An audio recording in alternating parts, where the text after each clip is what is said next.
Welcome to the SAG-AFTRA Foundation's Conversations at Home program. I'm Jenelle Riley with Variety. Before we're joined by today's guests, I want to let you know that the SAG-AFTRA Foundation is a nonprofit organization that relies entirely on donations to provide emergency assistance and free educational programs to SAG-AFTRA artists. This conversation is made possible thanks to the generosity of our supporters. Over the past year, the foundation has given nearly $7 million in COVID relief to more than 7,000 performers. So if you are a SAG-AFTRA artist and you need help, please ask. And if you can help, please give. Information can be found in the description of this video. Now, without further ado, it is my pleasure to introduce actor Kodi Smit-McPhee of The Power of the Dog. Thank you for being here. Hello, thank you for having me. Thank you so much for joining us. Congratulations on all the success of the movie. This is an audience of your fellow SAG-AFTRA actors. So I always like to start by asking, how did you get your SAG card? How did I get my SAG card? Honestly, that would have to be a question probably for my parents, because being a child actor, starting at the age of 8 years old, and then it kind of picked up when I was around 13, 14. I started taking trips to the States with my dad. That's probably something that happened in the hands of them. But that's a fantastic question, and I'll be ready for the next time someone asks that. Can we just say, let me in? Yeah. Probably The Road, though, being my first, American production. That would have probably been the one. I just try to give credit to Richard Jenkins wherever I can. Oh my God, I love Richard Jenkins. Love Matt Reeves. That whole project is, real good. Yeah, amazing. Well, congratulations on Power of the Dog. I think every actor has working with Jane Campion on their bucket list. How did you first become aware of this project? Did you know Thomas Savage's novel at all? No, I hadn't known Tom Savage's novel, and I feel like it should be somewhere in the iconic, Hall of Fame of American books, novels for sure. So, I mean, reading it was a fantastic experience. I had actually read the script first. That's how I first found out about the project and, of course, the novel. But after finding out we were adapting it, I jumped right into the novel. And, of course, there was, without the boundaries of time frame there and movie, time frame, I got to explore so many more of the kind of questions that I had and backstories that wasn't included in the film. I mean, it's the hugest compliment I can think of that after I saw this movie, I checked out the book. Yes, absolutely. I really encourage people to go on that journey, because not to do a disservice to the film saying we cut anything that needed to be in it out. I mean, everything that was taken out was just because of the context. It wasn't really needed, but it's such a lovely journey to go on in the book. I really encourage it. So, I mentioned that everyone loves Jane Campion, but you guys are actually both from Australia. So you probably have an extra special love for Jane Campion. I have an extra special appreciation for her. The main project that I knew her from previously to this was the piano. And after reading Power of the Dog for the first time, I was so excited to see that she had the same kind of essence and impending doom and sensuality intertwined into this story, but coming at it from a different angle with a male lead and things like that. As she put it, on behalf of her, she thinks it's a lovely bookend to her work. So I couldn't agree more, and an amazing experience to work with her one-on-one. I wish I could find the person who said this and credit them properly, but I saw, I think it was on Twitter, someone say, "I can't believe Jane Campion made a movie about a woman who doesn't want to play the piano." That's so true. I thought whoever that was, I apologize that I don't know the source, but I keep thinking about that. Did it come to you like as a straight offer, or did she want to meet with you? I know I've talked to Benedict, and I know they had a meeting, and he didn't even know what the project was. He was like, "I'm on board." Yes. I actually had received the script. I read it in my own downtime, and the experience of reading it alone was amazing. Like, as you watch it, it's in the best way possible a slow burn. It leads you into this journey slowly and introduces you to the intertwining dance of these four characters, and then the pace picks up, and then there's this sense of impending doom, and then within the last few pages, this kind of twist hits you that recontextualizes the whole journey you just went on. And I shut it, and I was like, man, I must have lost attention there or something in the last few pages. Did I read something wrong? I had to go back, read it. No, I got it right. So I went right back to the beginning, went on the journey again with these new ideas and paid more attention to certain characters, specifically mine, and fell in love, to be honest. And the process from there on out was a general meeting was organized with me, Jane Campion, and the producer, Tanya. And really, it was the most welcoming experience in terms of it being whatever, an audition or a general meeting. It really just felt like two Aussies having a conversation about something they were really passionate about. She asked me about my interests, and then we got to explore Peter a bit more. We kind of resurrected him into the room and improvised with him and explored his motives and his ideas. And then we did just some cold reads and recorded them and stuff like that. But again, I mean, there was no time frame on it. There was no sense of it being a cattle call. There was no anxiety. I just felt so welcomed and so warm. And that really, I guess, gave me the best ability to give my best work. Were you formally cast before meeting any other members of the cast, or was there ever any kind of a chemistry read? No, there wasn't any chemistry read, actually. I think I was cast after most of them were locked in. It was kind of close to pre-production, basically. So yeah, no, it was all kind of hit the ground running kind of situation. Because, I mean, obviously the cast is so phenomenal. And, Peter's relationship with Rose, played by Kirsten Dunst, his mother, is so vital. He's so protective of her. They have this incredibly strong bond. And I'm always kind of curious when you put two actors together and say, like, act like you've known each other your whole lives. Did that sort of chemistry develop naturally? Had you ever met Kirsten before? Sorry. No, I hadn't met her before. And I could absolutely understand how, sometimes maybe that is a challenge, or maybe not so much a challenge, but you have to have time there to create that bond, maybe go out and do activities. Sometimes that's the thing that directors want you to do. But from the day that I met Kirsten and Jesse, and in fact, the whole ensemble, they're just so grounded and they're so down to earth, and you meet them as just human beings, which is everything you want when meeting someone that you've admired from afar for so long. Especially being a bit younger myself, kind of looking up to them, it was a really beautiful and humbling feeling to just be meeting great people.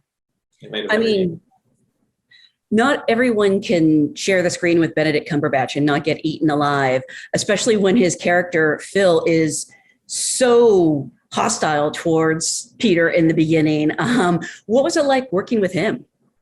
It was amazing. The 2 weeks of rehearsals that we all had together, just like Kirsten and Jesse, I really clicked with Benedict, and we're always sharing a laugh. And but at the end of those 2 weeks of rehearsal, Jane invited Benedict to take a method approach, and so he obviously went with it, and it was a very cool thing, I personally feel, because it had this kind of domino effect on all of us to keep this hostile nature alive in between action and cut.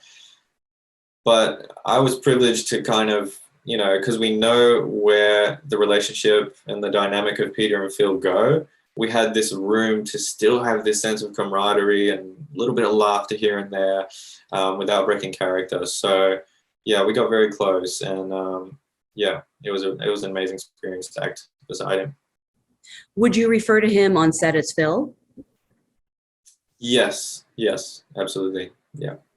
I mean, yeah, I've heard him talk a little bit about like really how deeply he went into this character. And I totally understand that it can be hard to dip in and out of someone.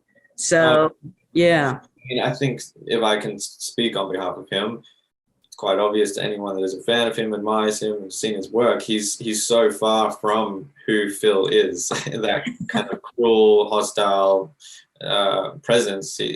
Benedict is nothing like that. He's this forgiving, he says sorry more than anyone I've ever met in the world, very funny, grounded man. And so yeah, I guess he had to be as far away from that as possible, which did us a great deed.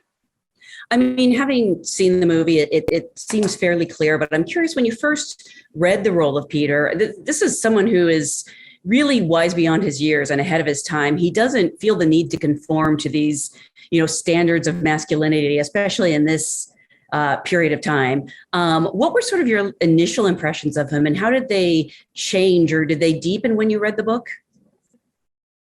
I mean, the initial impression, I guess, when you finish it after being kind of dragged into having these judgments on all of the characters, but specifically Peter, as much as we might try and help it or stop it, we kind of judge him to be somewhat naive or weak, and then his layers start to kind of peel back, and we see that he doesn't necessarily have so much of a transformative arc. It's really, our relative perspective that dances around him that tells his story. And going back into watch him again, then you see he was solidified and grounded, from the moment that we see him. But it's about being kind of welcomed into his world and into his great confidence and pride and courage. He has such an unwavering spirit in the face of judgment. And I just really admire that. And, I've been one to worry about the way that I look or sound or the things I was interested in growing up, especially in Australia. It can be a bit, I hate to use too many cliche words, but it's true. Like, it can be quite of a toxic masculine environment sometimes. But, Peter really taught me that if you don't fit in a box, that's completely okay. And you can embrace that. And it was a lovely experience playing him. And I think he taught me a great deal. And I think more stories like that need to be told. So I've been told that because the movie is available to everyone, and I'm warning people now that we might get into spoiler territory, that we're allowed to discuss some of the spoilers. And so I was actually going to ask you, but I think you kind of just answered this. We get to see hints of Peter, of the darkness in Peter, I think, first when he dissects the rabbit. I've talked to people who feel like he was changing, and I've talked to people who feel like we were just starting to see what was in him all along. Sounds like you lean towards the latter.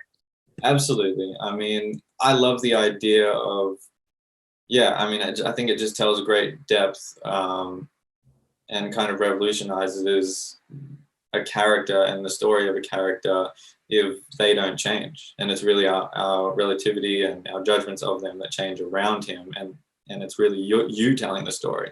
In the end, you feel bad for judging him.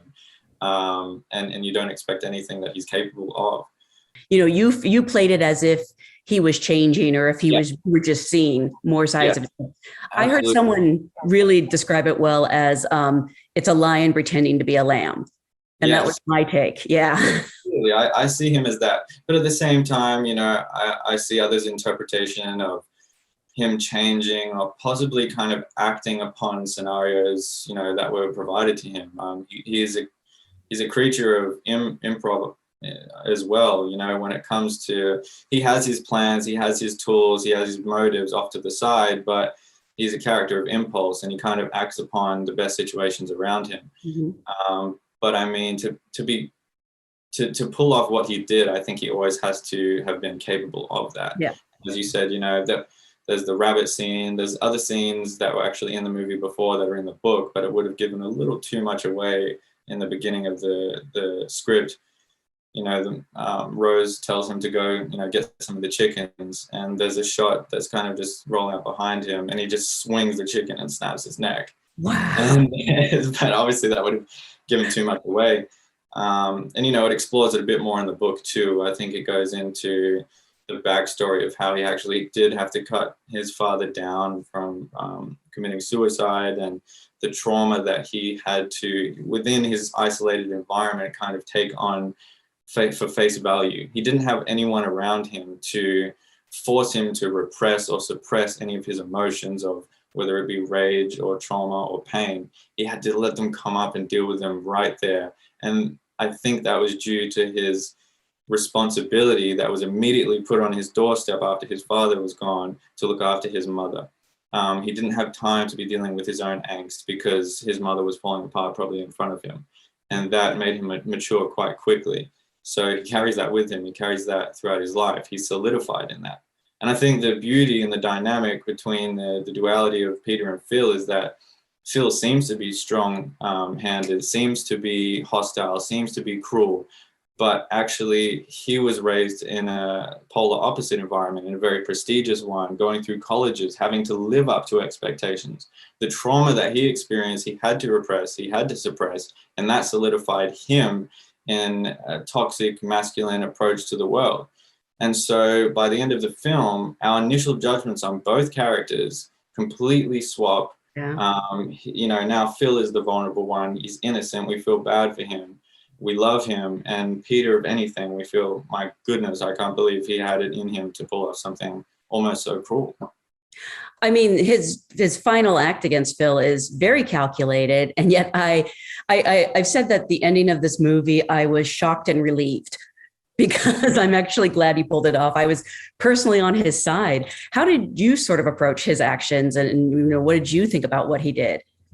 I mean, I'm there with you. I believe, unfortunately, as much as when those layers peeled back and we saw more vulnerability coming out of Phil, and an innocent child in him that had been hurt and repressed and hidden from the world, it was too late. He's been so solidified in this approach and in this show and who he has become, that there's no stopping him in his tracks. And if the impending doom wasn't going to be at the hands of me, it was absolutely going to be at the hands of him, whether it be my mother or me, you know, hurt in whatever way more than they already are on screen. And where we saw that trajectory going, it wouldn't have stopped. Nothing could have stopped him. But I guess the other sad part of it is, if he never had that approach to the world, or didn't have that mask, we did see a whole other layer to the dynamic of Peter and Phil that was evolving, which was something of a sensual nature, of intimacy, of almost a relationship. And I guess it's always up to everybody's take from the movie, whether that was just an act from Peter to reel him in, to make him vulnerable. But I like to explore the idea that possibly Peter was also exploring his sexuality and was feeling intimacy for the first time too. And he had to sacrifice, you know, the idea of his possible love for his mother. Yeah. It just goes in so many ways, and it's so deep you can go with it. I like to embrace all of the interpretations, because I think that's what we're trying to put on display here. So how did you go about preparing to play Peter, in terms of, you know, the time period? Like, I don't know if they gave you a crash course on ranching or anything like that, where you even began. That was more, again, if I may speak on behalf of him, what Benedict was doing. You know, he said he was going, in his words, to dude camp, and he went to a ranch on Montana and had to learn roping and whittling and whistling and horse riding, you know, all that stuff. Whereas for Peter, in terms of his experience at the ranch, he had to be a rookie. He had to look like an amateur, and almost sometimes more put on an act that he knew less than he really did in terms of his talents in riding horses and stuff like that. So when it came to that, I just learned the basics. But I did dive much deeper into his world of delicacy when it came to his patience, when it came to him being a hermit and doing journaling work. You know, I made journals. I really made those flowers. I was invited, you know, by Jane to work with a body movement specialist to completely cut the ties between my habits and my instinctual motives when it comes to my physicality, and to create something new and second nature with Peter, the way he walks, runs, you know, even talks. I revisited working with a dialect coach, and I'm always humbled to work with one. You know, I don't ever think that we're solidified in our practices. We always need to treat ourselves like a student of our craft and of the universe. And Jane really did that for me. She pushed me to even feel uncomfortable in the best way possible, because I realized if you want to be rewarded, you can't completely be stagnant and in your comfort zone. You have to explore new territory. So in the great trust of her, which is a lovely feeling to be able to have, I was guided to all of those new kind of areas. And I think it really made Peter who he was, beyond what I could have done alone. I want to talk a little bit more about the accent, because you've done American accents in films before, but this is such a specific one. And also he has such a specific cadence and way of talking. Have you always been naturally adept with accents? Yes, if I may pat myself on the back there, I'll say that without my head blowing up too big. No, I think it's really just like I have to owe that to, again, like being a child actor. I think just being a child overall, if you teach someone something young, they pick it up quite quickly. I think if I was to approach it, for the first time today at 25, I would have probably had a lot more analytical thinking and rational judgments about it that would have made it harder for me. But as a kid, I got to, be working with some really great people, dialect coaches, and I really solidified my general American accent, then. And I repeat that one mostly throughout most of the jobs that I do, but I've done, German for Nightcrawler, Scottish for Slow West, English for certain animations, South African. So like, I love accents. I mean, even before I was an actor, I was always doing silly accents and skits and things like that. So I think that's kind of naturally in me to do. But yeah, specifically for this, that was one of the areas where Jane pushed me to go further and trust her in it. And I'm so glad that I did, because I tend to kind of underplay things. I'm often turned to turn the energy up by directors, and I rather that, because it's either, turn it down or turn it up. But I really got to bask in the glory of underplaying things with Peter when it came to physicality and facial expression. But the lisp was something that Jane always wanted me to do more and more of. And I thought, was I doing, too much? But it's because you're not hearing it from a third person perspective. So we really just put the foot down on that. And I'm so glad I did, because it just, I don't know, it brought such a cool thing to him. His register, his voice also seems a little higher than yours naturally is.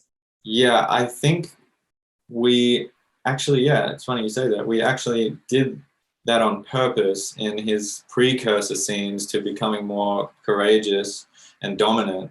We kind of did a higher voice, just so it was more delicate. And I think that was the idea and the approach to start taking on a bit of a deeper, more confident voice the further we got in the movie. But I can't really remember if I did that. But yeah. You probably did. And I probably noticed it on some level, but not an overt one, which is why I love watching this movie over and over again. Yeah, it's a fun one at that as well. You did start so young as an actor. I'm curious, did you always think of this as a career, or when you started out, were you just sort of having fun? Was there a point where you realized this is what you wanted to do for the rest? I'm assuming this is what you want to do for the rest of your life. Absolutely. There's never really a point. I mean, life is so just like, I don't know, it's hard to explain. It doesn't really happen in checkpoints for me, at least. But yes, I can say that in the beginning, my father got me into it. He's an actor. My sister's an actress, or was an actress. She's now a musician. And we were just doing it for fun. I mean, my dad's always been one to kind of take upon random opportunities when he can and just enjoy it, to kind of spark a new sense of curiosity and creativity. And so he kind of passed that on to us in that sense. And it started to escalate quite quickly. And I mean, I was really passionate about it at first because I just got to get out of school and do something fun. But no, it grew to be something that I found a great deal of satisfaction and expression from. And, ever since acting, I've always to, spread myself thin over multiple forms of expression, whether it be painting or digital art or instruments or, producing music on my computer, writing, photography, editing. Like, I love all of it. And I kind of pick them up and put them down in a cyclical manner and slowly get better at them throughout my life until I can introduce them as another profession. But for now, it's just a hobby, and acting was one of those that turned into the profession. Going back to Power of the Dog, I know that you were shooting during COVID restrictions for part of it. You're also out in the middle of nowhere. It's also a role that could probably weigh heavy on your psyche.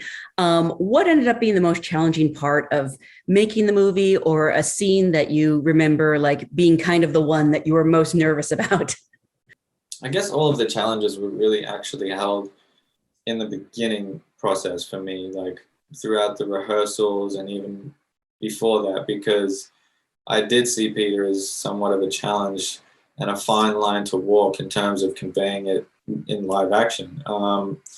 To be able to internalize so much, but also lead someone down a certain kind of expectation is something hard to do. But I tend to get myself out of the analytical mind that views it from like a third person perspective or the audience, and just completely begin to immerse myself within the character's life as I'm developing it, and their motives and their interests in their world and their psyche. So the more that I do that, I start to, I get further away from any idea of a challenge, and I just start to enjoy myself more. And challenge turns into a bit more of like ecstasy of the chase. But yeah, I mean, I think I really solidified any kind of wavering thoughts I had or challenges in working with Jane in the 2 weeks and with everyone else. We did I think we gave a great control on not solidifying the scenes to where we nailed them in the rehearsals, but leaving a great amount of room for exploring still on the day. But I mean, because he is so underplayed, there's none of those like jumping into icy cold water or, performative huge crying scenes or anything like that. It's just a matter of managing how much you're giving away with Peter. So that's something I can say I really enjoyed. As much as it might have been a challenge, I can't say it was a challenge to the point that it overwhelmed me. I just really enjoyed it. And, I find a lot of parallels with Peter and I in terms of his curiosity and, flourishing and being alone. I actually loved being in New Zealand. I love being in the isolated places. It just gives me a lot of time to kind of bask within it and do things like, my other hobbies, play guitar and paint and all that kind of stuff. Jane is such an amazing director, obviously, and she works so well with actors. But you've actually worked with a lot of really great directors. And I know you just worked with Baz Luhrmann. I'm so excited for that. Yeah. What do you hope for most from a director when you take a role, when you show up to set? I mean, before Jane Campion, it was always I just wanted to work with people that I was comfortable with, that I learned new things from, that I just had a good relationship with and basically had fun. But working with Jane, she really challenged me and made me uncomfortable in the most progressive and beautiful ways for an actor. She always kind of poked and prodded me in an antagonistic way, but to kind of be someone guiding me into these new realms and new territory that I had yet to explore. And when you're working with someone like Jane, I mean, I really look up to her and I can put my complete trust into her. So it's this constant experience of being able to have the privilege to surrender your ego and its defiance and its constant narration and chattering over, exploring new territory, whether it's character development or just choices that you want to make as an actor. I felt really weirdly challenged, but free in that sense. So I know ever since working with Jane moving forward, I just want to look for that challenge. I want to look for people that are ready to make me feel uncomfortable, because I feel that's the most rewarding thing in the end. And, I felt that with Baz, which was a really cool thing, but on another kind of side of the spectrum, in opposition to Jane. But it was really fulfilling and a relief to find that even though he has this very high energy and he's working with these big scale sets, he flies by the seat of his pants creatively, he's still doing this thing where he kind of initiates you into the world of Baz. He's like, hey, we can go down the challenge route or you can go down the comfortable route. And I'm always one to want to go down that route now, because it's so much more fun. It's so much more of a collaboration. And I think as an actor or in any craft, you will continue to expand your horizons if you approach it in that sense. You're playing Jimmy Rogers in the Elvis movie, right? Correct. Are we going to get to see you sing?